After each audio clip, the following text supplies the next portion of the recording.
खाली पेट खजूर खाना कैसा है? खाली पेट कितनी खजूरें खानी चाहिए? किस टाइम खानी चाहिए? किस तरीके से खानी चाहिए?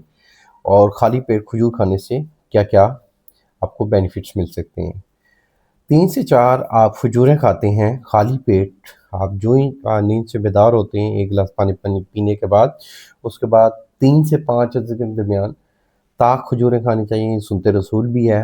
तो ताक की मिकदार में 3 से 5 खजूरें आप आम साइज़ की लेते हैं, तो इससे बेनिफिट्स क्या-क्या मिलेंगे?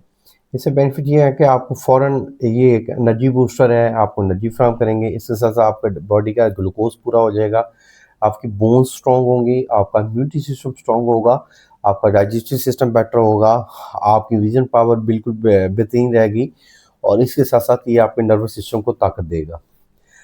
आप खजूरें 3 से 5 खाते हैं, आपको डायबिटीज़ का मसला नहीं है, आपको बहुत ज़्यादा मोटापा नहीं है, आपका शुगर लेवल डाउन रहता है, तो आप ये खजूरें लाज़मी खाएँ। ये आपको बहुत ज़्यादा बेनिफिट्स देंगी, इसमें इतने न्यूट्रिशंस होते हैं कि आपकी सोच है कि इसमें ज़िंक, आयरन, मैग्नीशियम, फास्फोरस ये तमाम चीज़ें होती हैं। तो ये तमाम चीज़ें बॉडी के लिए बहुत मुफ़ीद होती हैं, तो इसलिए खजूर खाली पेट लाज़मी खाएँ। थैंक यू, जज़ाकल्लाह।